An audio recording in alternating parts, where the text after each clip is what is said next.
Maka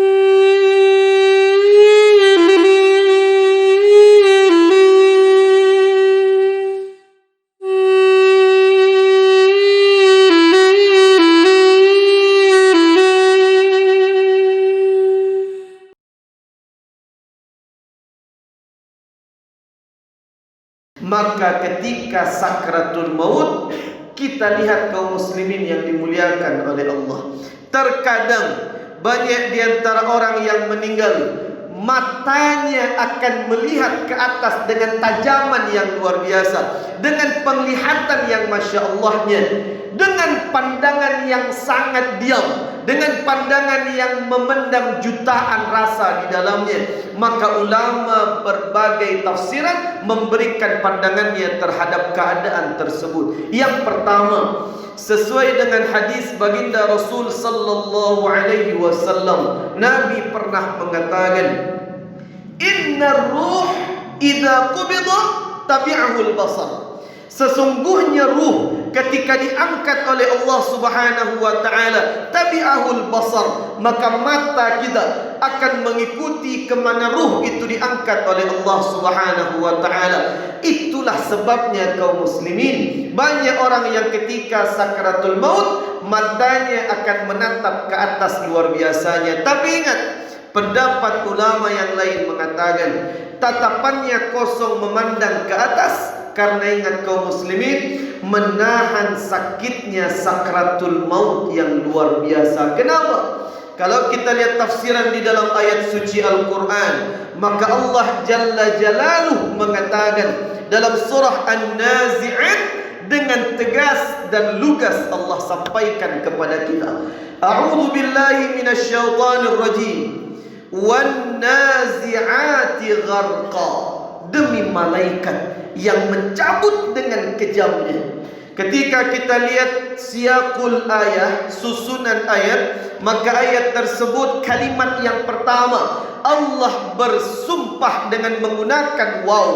Waw merupakan salah satu harful qasam, merupakan huruf sumpah dari Allah. Wan nazi'at, demi malaikat-malaikat yang naza'a, yang mencabut dengan kejam. Bayangkan kaum muslimin, ketika nyawa sudah berpuluh-puluh tahun di dalam tubuh kita, dicabut dengan paksaan yang luar biasa. Kalau kita berikan analoginya terhadap ayat tersebut, ketika kita luka misalkan, ketika berjalan di jalan raya menggunakan sepeda motor, kemudian terjatuh, kulit kita dimakan oleh aspal, lecet banyak luar biasa. Kemudian kita ambil perban berwarna putih, kita balutkan di tangan kita yang luka tersebut. Setelah 2 bulan, maka perban harus diganti agar kulit kita tidak terkena infeksi dan lain sebagainya. Ketika kita buka perban yang bertahan 2 bulan tersebut, maka pasti kita buka dengan pelan-pelan. Kenapa harus pelan-pelan?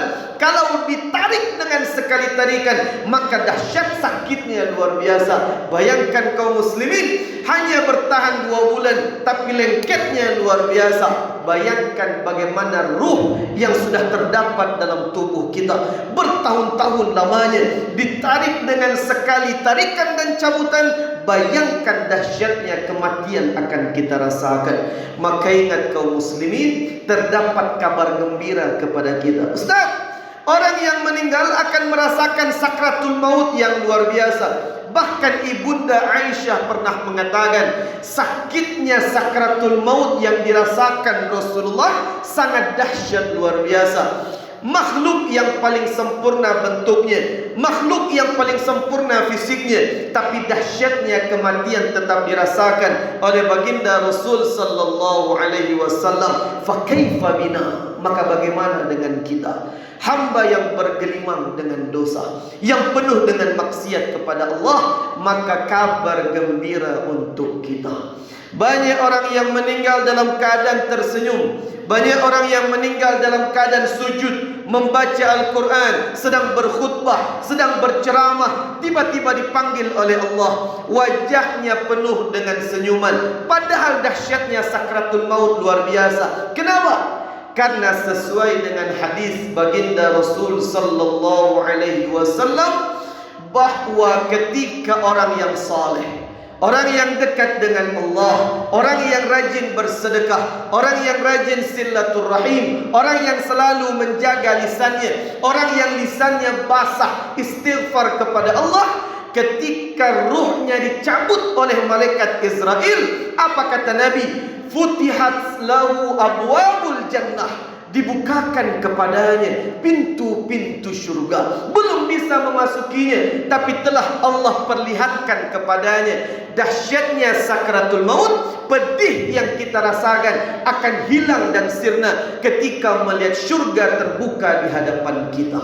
Maka ingat kaum muslimin yang dimuliakan oleh Allah, persiapkan kebaikan sebanyak-banyaknya untuk bertemu dengan Allah Jalla wa'ala.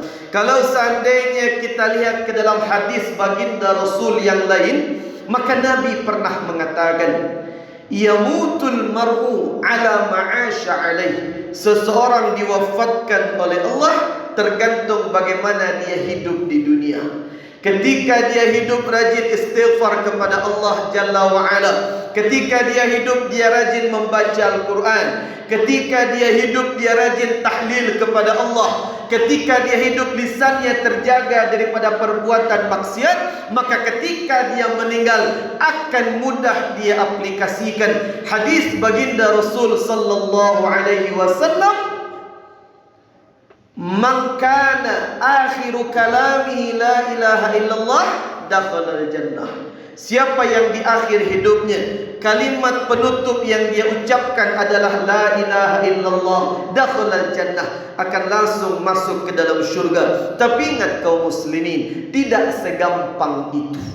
Karena yang mengucapkan nanti akan di bawah alam sadar kita. Apa yang mengucapkannya? Itulah lisan kita yang membiasakan diri untuk tahlil, istighfar, bertasbih dan bertahmid kepada Allah Subhanahu wa taala. Perihal tentang kematian, sesungguhnya yang mencabut nyawa memang malaikat Israel alaihi salam. Tapi ingat, setiap malaikat Israel datang untuk mencabut nyawa hamba Allah, maka selalu ditemani oleh malaikat Jibril alaihi salam. Ustaz, apa fungsi tujuan kedatangan dari malaikat Jibril alaihi salam? Tujuannya adalah ketika orang yang sedang sakratul maut, orang yang taat kepada Allah, orang yang rajin beribadah kepadanya, orang yang senang beramal saleh, orang yang cinta kepada keluarganya, orang yang rajin membina keluarganya untuk menjadi keluarga syurgawi, maka tugas malaikat Jibril mengepakkan sayap sebelah kanannya dan mengatakan, hadza manzilatuk ya fulan fi jannatin na'im.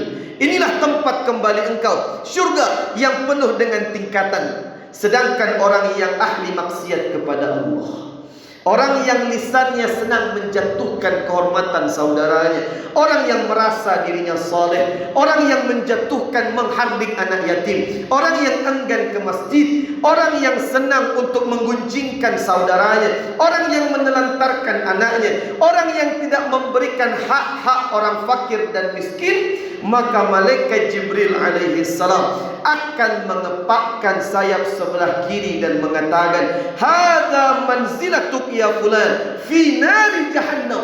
Inilah tempat kembali engkau, neraka yang penuh dengan tingkatan dan siksaan yang luar biasa. Maka ingat kaum muslimin, berdoa kita kepada Allah Subhanahu wa taala sesuai dengan yang didoakan oleh baginda Rasul sallallahu alaihi wasallam, ya Allah, aku berlindung kepadamu ayyatakhabbatani asyaitanu indal maut, dari gangguan, was-was dan seluruh sesuatu gangguan dari iblis, syaitan laknatullah alaihi.